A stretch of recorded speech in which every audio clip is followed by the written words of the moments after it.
நண்பர்களே, நல்லறிஞர்களே, மரபு சாரா எரிசக்தி உற்பத்தியாளர்கள் மாநாட்டில் கலந்து கொண்டு மின்சார அமைச்சர் என்ற முறையில் சிறப்புரையாற்றும் அரிய வாய்ப்பினை நல்கிய உங்களுக்கு என்னுடைய பணிவான வணக்கத்தை தெரிவித்துக் கொள்கிறேன். ஒரு நாட்டின் வேகமான வளர்ச்சிக்கு இன்றைய தினம் மின்சாரம் முக்கியமான தேவையாக கருதப்படுகிறது. பல்வேறு வகைகளில் நாம் மின்சாரத்தை உற்பத்தி செய்கிறோம்.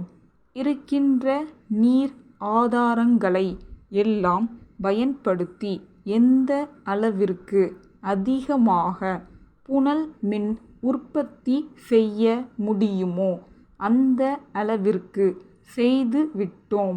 நம்முடைய தேவையை பூர்த்தி செய்ய அனல் மின் உற்பத்தியிலும் அதிக முதலீடு செய்துள்ளோம். அடுத்தபடியாக முக்கியத்துவம் பெறுவது அணு மின் உற்பத்தி. இதற்கு அயல் நாடுகளின் உதவியும் தேவைப்படுகிறது. அணு உலையில் கசிவு ஏற்பட்டால் விபரீதமான விளைவுகளை நாம் சந்திக்க நேரிடும். ஆகையால்தான் நம்முடைய அரசு மரபு சாரா எரிசக்தி உற்பத்தியில் ஊக்கமும் ஆக்கமும் காட்டி வருகின்றது என்பதை தெரிவித்துக் கொள்கிறேன். விவசாயிகளின் வீடுகளில் சாணத்தை எரிபொருளாகவும் எருவாகவும் பயன்படுத்துகின்றார்கள்.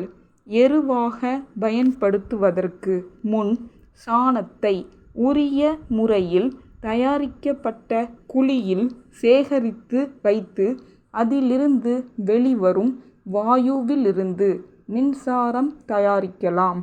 பெரிய அளவில் இல்லாவிட்டாலும் அந்த வீட்டு உபயோகத்திற்கான மின்சாரத்தை தயாரித்து கொள்ளலாம் என்பதை உங்கள் கவனத்திற்கு கொண்டு வர விரும்புகிறேன்.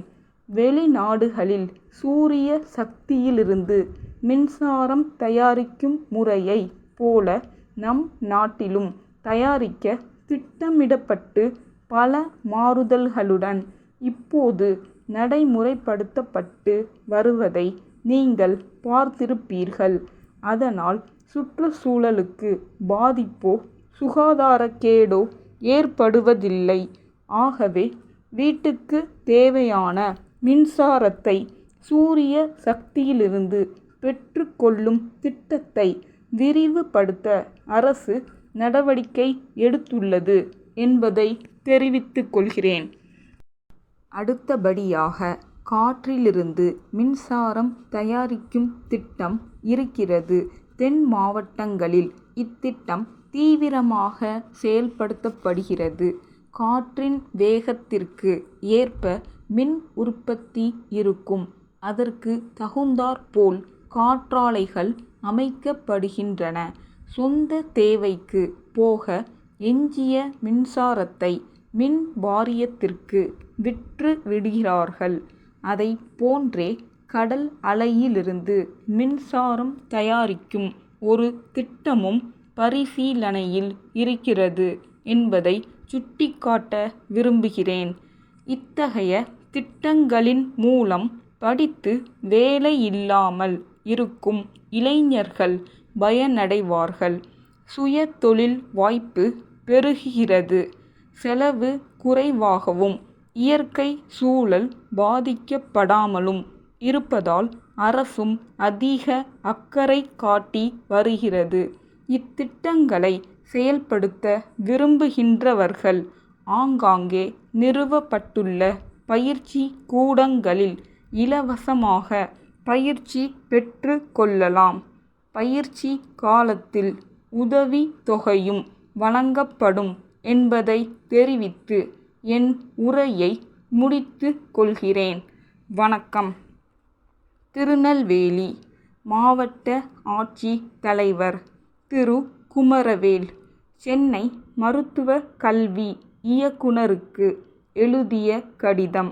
ஐயா, நெல்லை மாவட்டத்தில் கடந்த 2 ஆண்டுகளாக கோடை காலத்தில் ஒரு வகையான தொற்று நோயால் கால்நடைகள் பெருமளவில் இறந்துவிட்டன.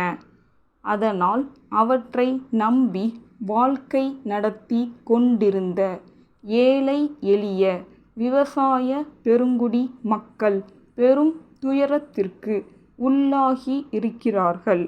வறுமையின் கோர பிடியில் சிக்கிய சிலர் வாழ்க்கையை தேடி பிற மாவட்டங்களுக்கு குடி பெயர்ந்து விட்டார்கள்.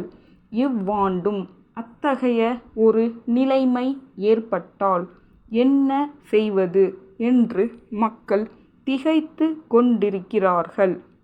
அவர்களுடைய அச்சத்தை போக்க வேண்டியது மாவட்ட நிர்வாகத்தின் கடமையாக இருக்கிறது. கோடை காலம் நெருங்கிக் கொண்டிருக்கிறது. நோய் வந்த பின் தடுப்பு நடவடிக்கைகளை மேற்கொள்வதை விட வருமுன் காப்பதே சாலச் சிறந்தது.